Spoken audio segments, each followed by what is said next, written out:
안녕하세요. 이번에 일본으로 단기 선교를 다녀온 박성훈입니다. 저는 선교팀과 함께 일본에서 버스킹 크리스마스 콘서트를 했습니다. 버스킹을 하기 전에는 사람들이 버스킹을 보고 교회에 올까라고 생각했습니다. 실제로 버스킹을 많이 본 사람은 별로 없었지만 그 자리에서 버스킹을 하는 것이 뜻깊었던 것 같습니다. 그렇게 버스킹을 끝마치고 대망의 크리스마스 콘서트를 했습니다. 그런데 크리스마스 콘서트를 보러 온 사람들이 무려 10명이나 되었습니다. 선교사님이 말씀하시기로는 이렇게 많은 사람들이 온 것은 기적이라고 했습니다.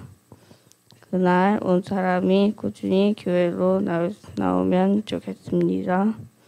마지막으로 일본 선교를 위해 기도해 주시고 여러 활동 도와주신 목자님, 목녀님 감사합니다.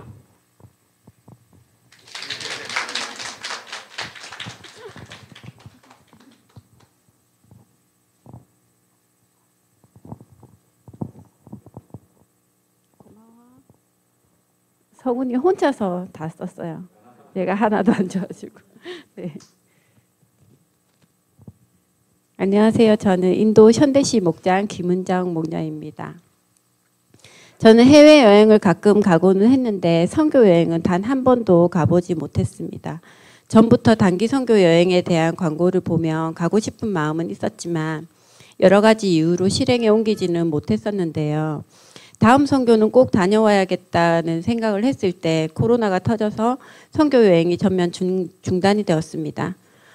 사람이 살면 얼마나 산다고 일을 자꾸만 미루겠냐 하는 생각이 들어서 다음 선교 여행은 꼭 가야겠다고 생각하던 차에 일본 선교사님이 오픈하신 선교 일본어 강좌에 들어가게 되었고 단기 선교에 합류하게 되었습니다.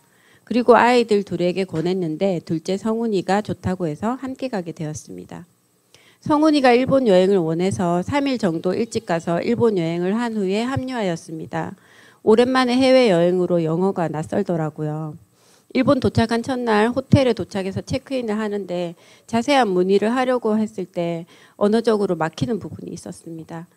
이 호텔에는 한국어를 할 줄 아는 직원이 없나 하는 불만이 올라왔는데 옆에 있던 한국인 여행객이 도와주어서 해결하였습니다. 그런데 가만 생각해보니 선교하겠다고 일본 땅에 와서 내가 무슨 짓을 했나? 갑질을 한 건 아닌가? 내가 그런 마음을 먹은 건 아닌가? 하나님께 너무 죄송했고 내 신앙의 현주소를 발견한 것 같아서 부끄러웠습니다. 그렇지만 그것도 깨닫게 된 것도 감사하다는 생각이 들었습니다. 우리는 3박 4일로 단기 여행을 다녀왔는데요. 첫날 교회에 도착하니 6시도 안 되었는데 동네가 너무 캄캄하고 휑했습니다. 알고 보니 이곳의 집들은 거의 비어있는 집이라고 했습니다. 원전 폭발로 피난 간 사람들이 돌아오지 않아 앞집도 옆집도 비어 있었던 것입니다. 최근 하나 둘씩 돌아오고 있는 중이지만 사고 전과 비교하면 10에서 20%밖에 되지 않는다고 하더군요. 멀쩡해 보이는 집이지만 비어있어서 사람 구경하기가 어려웠던 것이죠. 내일 버스킹을 한다고 하지만 구경하는 사람들이 있을까 걱정이 되었습니다. 다음날 성탄절 이브에 동네 땅밟기와 버스킹을 4곳에서 하였는데요. 그래도 유동인구가 있지 않을까 생각했던 도미오카역 도서관 앞에서는 단 한 사람도 보는 이가 없었습니다. 선교사님과의 절묘한 인연으로 연결된 앞이 보이지 않는 와다 씨의 집 앞에서 그 한 분을 위한 연주를 했습니다. 이분은 너무 감사해하시며 외투도 입지 않은 채 연주가 끝날 때까지 들으시고 배웅해 주셨습니다. 앞으로도 좋은 만남이 될 것 같습니다. 그리고 대망의 쇼핑몰에서 허가를 받고 버스킹을 하였고 이때 많은 분들에게 전소지를 나누어 주었습니다. 한두 명은 한동안 서서 우리의 공연을 지켜보고 2명은 박수 쳐주는 이도 있었습니다. 마음으로는 내일 꼭 교회 오도록 내일이 아니더라도 전도지를 읽고 꼭 하나님이 궁금해지고 교회로 와볼 수 있기를 기도하는 마음으로 연주를 했습니다. 성탄절 당일은 주일이어서 예배 후에 한국 음식 나누기와 성탄 콘서트를 하였습니다. 선교사님은 주민들이 마음을 잘 열지 않는다고 하시며 1명이 올지 2명이 올지 모른다고 하셨어요. 그러나 주님 마음이 가난한 사람을 보내주십시오. 외로운 사람을 보내주십시오. 상처 입은 사람을 보내주십시오. 마음으로 기도하며 주일을 맞이하였습니다. 주일 예배가 끝나고 초대 가수 이외에 아무도 오지 않아 스즈키 장로님, 이분은 이제 교회를 사용할 수 있도록 건물을 내주신 분이에요. 스즈키 장로님과 초대 가수와를 위해 떡국을 끓이고 김치전을 부치는데 누가 왔다고 합니다. 그것도 3명이라고 해서 갑자기 주방이 분주해집니다. 음식을 준비하는 손이 신이 납니다. 떡국과 김치전이 나가고 우리도 점심을 먹으려는데 손님이 또 왔다고 합니다. 야호, 주님 감사합니다. 주님 감사합니다. 우리는 음식이 모자라 음식을 더 만들면서 신이 났습니다. 전도지를 보고 온 분, 자신이 찍은 사진 액자를 선물로 가지고 온 분, 아이들을 데리고 온 가정, 연주자 부부, NPO 활동가, 전세버스 회사 직원, 푸드트럭 사장님. 그중 아이를 데리고 온 가족이 있었는데 아이가 너무 귀여웠습니다. 콘서트에 앞서 전체 연습을 하는데 3살 아이가 관심을 보입니다. 엄마는 미안해하며 방해하지 말라고 못하게 하는데요. 우리는 아이가 아무렇게나 치는 그 악기의 음이 더 아름답게 느껴져서 함께 연주하도록 놔두라고 했습니다. 너무 아름다운 소리에 감동과 감사가 되었습니다. 아이와 우리 팀을 행복한 눈으로 바라보는 엄마의 눈이 지금도 그려집니다. 부인은 이곳에 오니 마음이 뜨거워졌다고 전했습니다. 선교사님은 계속해서 한글과 요리 등으로 그녀와의 만남의 자리를 만들어갈 예정이라고 합니다. 이렇게 그날 아이 둘을 포함해서 12명의 일본 VIP가 교회를 방문했습니다. 동일본 대지진으로 그곳의 쓰나미가 얼마나 거세었는지 바닷가에 있는 거대한 촛대바위가 사라질 정도의 엄청난 위력이었다고 하더군요.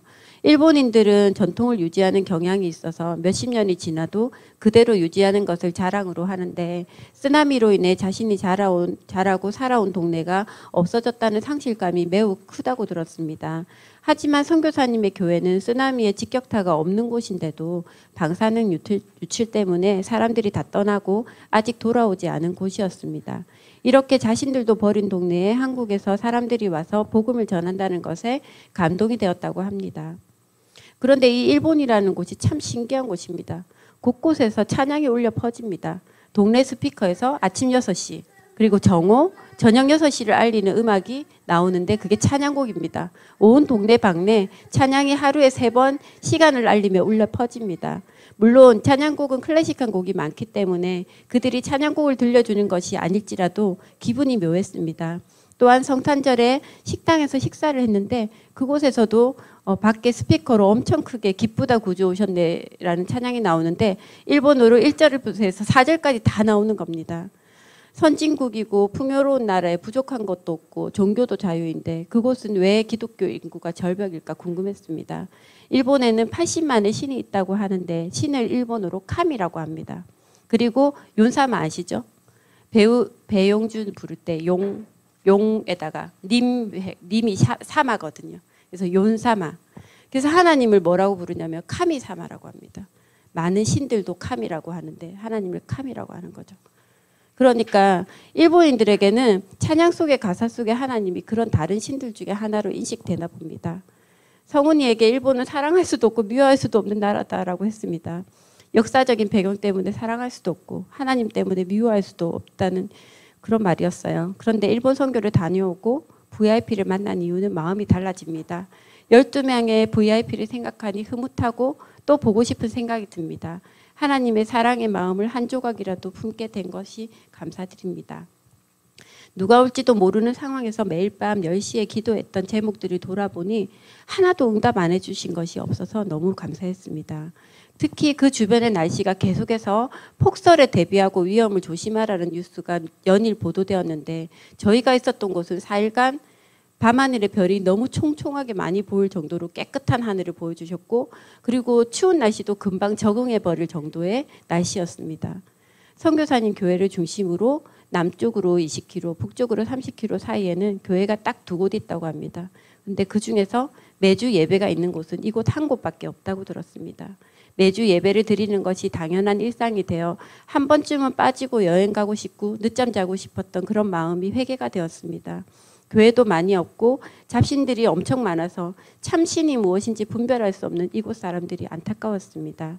정말로 우리를 사랑하시고 구원해 주시고 행복하기를 바라시는 분은 참 하나님이신 오직 한 분 하나님밖에 없다는 것을 전하기 위해 잘 나가는 일본어 스타 강사 자리를 던져주고 장애를 가진 자녀도 두고 영혼 구원의 사명을 위해 하나님께 삶을 들이신 두 분 선교사님에게 이제 추수의 기쁨도 누리도록 해주실 것을 기도하는 마음이 저절로 생겼습니다. 그곳에서 본 밤하늘의 수많은 별들처럼 주님을 믿는 영혼들이 수없이 많아지기를 함께 기도해 주시기를 부탁드립니다. 감사합니다.